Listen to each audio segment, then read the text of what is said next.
Hello, ladies and gentlemen. If you don't know who I am, my name is Shook. I make NBA DFS content, prize picks content, all the good stuff. All these videos that get posted on this subreddit right here. I'll have it linked down below. I'll make updates with all the news that comes out throughout the day. Anything you need. This will pretty much, you can ask me questions, talk strategy, anything you need. It'll be linked down below. And if you ever need to get a hold of me privately, you can get a hold of me on Twitter right here. Also, if you ever see this highlighted before I flip to the Twitter page, it means I'm redoing the video or I screwed up a part. And I'm sure you guys see that happen a lot where this is highlighted when I flip over to Twitter. Yeah, that means I screwed up or I lost my train of thought and I'm redoing the video. Just thought I'd mention that. But yeah, I had a pretty solid night. My single entry did not cash, but I made money in larger field stuff. I had my biggest takes today were Halliburton and Siakam. I thought were two of the best low-owned plays in the slate. I went with Siakam in this lineup just because I thought he'd be lower owned than Halliburton, but I did prefer Halliburton straight up to Siakam. We had a lot of good days in Discord. A lot of people got to Halliburton. In this lineup, I did play Precious. I faded Hartenstein in this one. You could have absolutely played both together. I said that as well. At their price points, both were just too cheap, right? But yeah, in other stuff, made money. I had Brunson captain in pretty much every single one of my lineups. I had some Halliburton. I had Josh Hart in everything. I had T.J. McConnell in everything. I did have some Obi Toppin. I had Hartenstein, a bunch of Hartenstein. What else? I'm losing my train of thought, but that's basically it. It was a solid night, but I figured I'd just show you guys my single entry for today. Did not cash single entry. I tried to get different. It did not work, but we had some nice days in Discord. A lot of Halliburton in Discord. Halliburton there. Nice finish there. I believe this, Steve had a bunch of Halliburton. Yeah, this is the lineup right here. A bunch of Halliburton there. Another Halliburton. So yeah, it was pretty solid. Wish I went Halliburton in this lineup, but I don't think it would have mattered with Neesmith. Another guy I was very high on in GPPs was Neesmith, and he had a really bad game. So that's the way she goes. Sometimes stuff's going to hit. Sometimes it is not going to hit, and you can be completely wrong. So yeah, hopefully you guys had a good night. I had a really good night on sportsbooks, prize picks. We have a... we're waiting for Jaylen Brown to hit his assist tomorrow for a possible sweep. So it's finally a good day on sportsbooks, prize picks as well. Well, sportsbooks been solid, but prize picks been bad for like a week straight. Yeah, let's get in the video. All right, Cleveland. I mean, the big news is Jared out, right? If he plays, that's going to hurt guys like Mobley. It's going to hurt everyone. Like Mitchell, fine. Like I'm not going to make too many adjustments based on Mitchell, but it does hurt him a little bit. It really hurts Evan Mobley. Like Jared Allen himself, coming off the punctured rib, I don't even know if I can consider playing him at that price point. Darius Garland gets a downgrade. Max Strus gets a downgrade. Okoro becomes a completely unplayable. One more body in the rotation, so Karis LeVert, he becomes a bit more in questions. Like, there'd still be guys in play here, but it wouldn't be my favorite team to target. Like, I'd still like Donovan Mitchell at 8.8K just because, like, it's Donovan Mitchell. They need to win here. He's going to play 40-plus minutes. He's their go-to guy. He's going to shoot the ball a ton. He has an insane ceiling. 1 for 50 in a blowout last game. He was on pace for 44 minutes, right? So, like, yeah. I still like Donovan Mitchell quite a bit, even if Jared Allen plays. Evan Mobley at that price point, I think, would kind of be priced right with Jared Allen back, right? Going to lose a ton of rebounding opportunities. Still has double-double upside, but, I mean, Mobley's honestly been really bad in the playoffs. Plus the downgrade. We'll see what his ownership comes in at. If Jared Allen does play, I guess I would have interest in large field GPPs. You can get there in single entry too. It's 2-game slate, right? But wouldn't be my favorite play.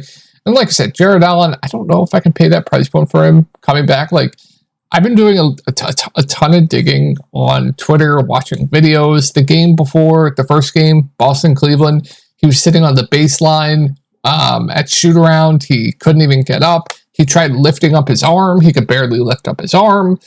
He could barely breathe a couple days ago. So, like, it's kind of tough there. Garland, I'd still have some interest in at 6.3K. I mean, listen, the minutes are going to be there. He's stuffing his stat sheet. I have no issue with him. I would say Derek White probably looks a little bit better at a similar price point, but still firmly in play. Max Strus should be playable. He had a horrible game last game, but another guy that's just like, if he's hitting the shots and the minutes are there, he's playable. Has a nice eligibility as well. Karis LeVert, I'd still be okay with at 4.6K, would just be a contrarian value, but perfectly okay with Karis LeVert. And then I would not touch guys like Okoro, those type guys. Sorry if my screen just went black, but my screen just went black, came back. And as always, we'll go over the rotations. Completely forgot about that before going over if Jared Allen's in. Yeah, I mean, pretty much what I expected. Karis LeVert played, he's going to play anywhere from like 20 to 25 if Jared Allen's out. Got some extra run due to the blowout. Okoro, 28. Max Strus was on pace for massive minutes. Everyone else on pace for massive minutes. So let's go over now if Jared Allen's out. If Jared Allen's out, I mean, I love Donovan Mitchell at 8.8K. I played him last slate. I would really, really like him here. Once again, if Jared Allen's out, it'd still be a good play, like I said, if Jared Allen's in. Mobley would be a solid contrarian play. He won't get too much ownership. Didn't get too much ownership last game just because everyone's going to flock to like Chet Holmgren. Everyone's going to flock to Jalen Williams, SGA, right? So that kind of leaves Evan Mobley as like the fourth, fifth man out. Makes him a solid contrarian play at 7.7K, right? His rebounding goes up, probably going to get you a double-double playing the 5. His rates go way, way up. So, yeah, but still like Mobley as a contrarian option. Darius Garland would like as a contrarian option as well. I wouldn't expect him to get much ownership at 6.3K. Max Strus would be decent at 5.3K. Maybe the ownership drops a little bit after last game, but we know when he's hitting his shots, he does have a ceiling. So still some interest there. And then I do like the value here. Like I like Karis LeVert, especially if Jared Allen's out at 4.6K. Guys should get around 20 minutes. That's going to be high usage off of the bench. Pretty hard to find in the playoffs. I would expect low to mid 20s again from him. So we'll like Karis LeVert. And then Okoro will be playable at 3.9K, so he does start again. I don't know if I touch like Marcus Morris. I don't think you could pay me to play Marcus Morris. I think he barely played. Yeah, he played 9 minutes. And yeah, I think that's it. So let's go over Boston here. Drew Holiday on pace for 40. Jason Tatum, same thing. Jaylen Brown on pace for 40. Al Horford on pace for low to mid 30s. Derek White on pace for mid 30s. And then Sam Hauser, he had a really bad game. They played a bunch of Luke Cornett. Xavier Tillman was also in the rotation. Peyton Pritchard was scorching hot. He played a decent amount, closed the blowout. Yeah, let's look at the price points.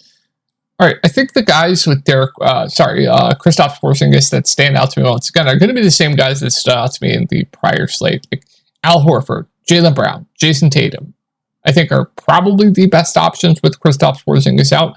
Doesn't mean you can't play guys like Derek White, Drew Holiday. Like Derek White was low on last slate. He's been one of their better players. Good defender as well. They're going to need him out there a decent amount. I wouldn't expect him to shoot 7 of 12 from 3 again, but I still like his upside in GPPs. He'll probably be the lowest owned again. Him, Drew Holiday, so I don't mind them as contrarian pivots. I do expect Jaylen Brown and Jason Tatum to be popular once again. Same with Al Horford. Those 3 would probably be your best point per dollar plays between the 3. If I had to rank them point per dollar, probably Al Horford, Tatum, Brown, but you can flip them. It's fine. They're probably all 3 going to pick up a decent amount of ownership. But yeah, Al Horford going to start at the 5. He actually played alongside, I want to say Cornette. That is going to actually hurt him a decent amount. When he is not playing the 5, his rates go way, way down. Say, Cornette came in for Al Horford, then Al Horford subbed back in. Cornette came in. He played a little bit with Cornette. Xavier Tillman came in. He played alongside Xavier Tillman some. Then the second half, he subbed out. Same kind of thing. Played alongside Cornette some and Tillman some. So I don't know if the Celtics are going to keep doing this, but I mean, it's definitely in the range of outcomes with going up against a bigger team in Cleveland, especially if Jared Allen's back, right? So that is one thing to note, that if they're going to continue to play Luke Cornette and Tillman a lot of minutes and they're playing some Al Horford at the 4, that is going to hurt his rates significantly.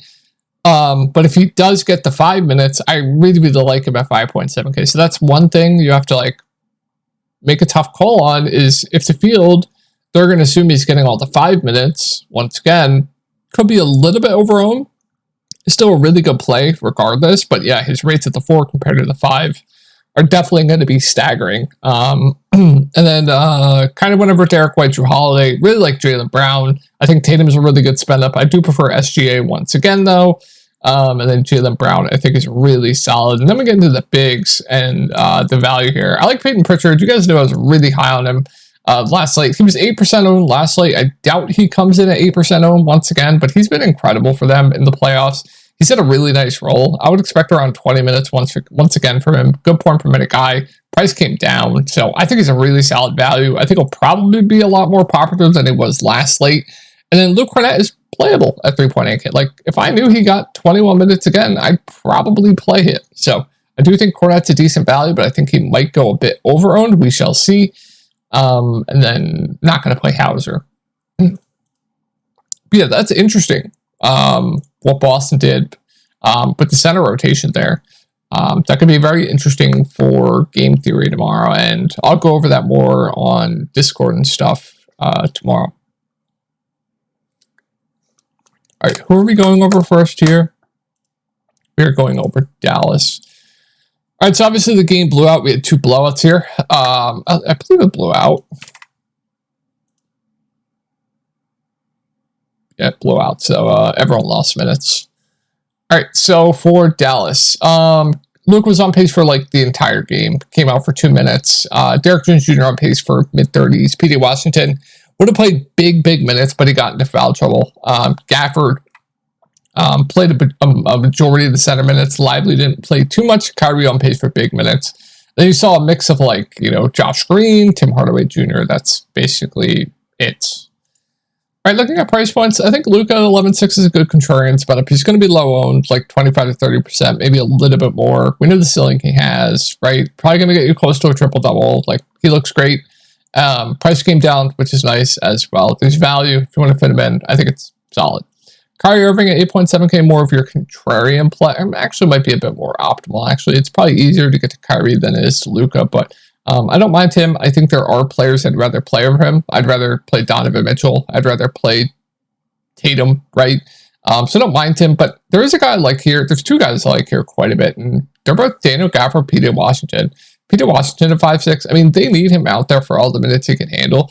Price came down as well. He got in a massive foul trouble and lost minutes last game. He's going to be probably pretty low on tomorrow. I like the ceiling he has. I think the minutes are just going to have to be there. So I do like P.J. Washington quite a bit as a contrarian GPP play. One thing you could do, like if Al Horford's going to be really popular, you have P.J. Washington here at no ownership, same price point, same position, right? And if you think they're going to run that same center rotation with Al Horford playing a bit at the 4, that could be intriguing, right? Daniel Gafford at 4.9K, I think is a really good value. Probably going to be one of the highest owned plays in the slate tomorrow. I love him. I think he's a really good play. Derek Jones Jr. is playable at 4.7K. Lively, if you want to take a dart, like if you're fading Gafford, I guess Lively is in play, but not ideal what I saw from them last game. So yeah, just a large field GPP dart for me. If you need 2 punts, Tim Hardaway Jr., Josh Green are both playable. Don't love it though. Let's move on to OKC. Let's take a look. I mean, what are we doing? What is that, 11 guys? 1, 2, 3, 4, 5, 6, 7, 8, 9, 10 guys. All right, Chet on pace for mid-30s. Josh Giddey on pace for around 20. Lou Dort on pace for big minutes. Jalen Williams on pace for big minutes. SGA almost played the entire game, basically. And then they're going to go with the hot hand with the bench here. All right, let's get into it. Once again, OKC going to be my favorite team to target. I love Chet. I love Jalen. I love SGA. 3 of the best plays in the mid-range and spend-ups. I absolutely love all 3. Price points came up a bit. Don't care. I still think they're really good plays. Really like all 3 quite a bit. Giddey, I don't know if I can touch him. 5 is like a GPP play. Wasn't good. They're going to ride the hot hand between the bench and Giddey.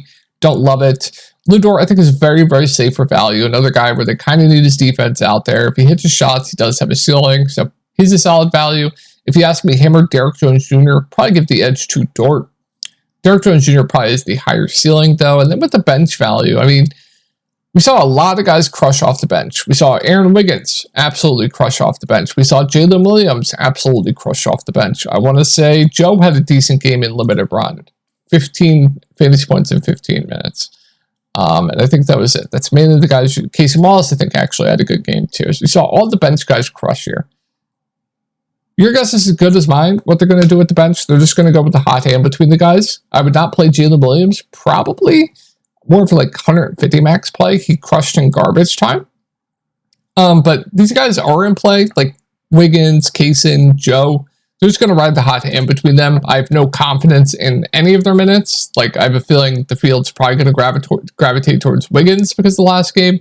I would say Kaysen's probably your safe bet between the three of them, and then good luck trying to figure out the rest. I think they're going to go with the hot hand between the bench guys. So they're all in play. We'll see what ownership's going to do. I'll just do the opposite. Like, if the field's going to play Wiggins, I'll just play Kaysen. Like, yeah, so no confidence there. But that's going to wrap up the slate. Hopefully you guys had a good night, and I will talk to y'all in the next video.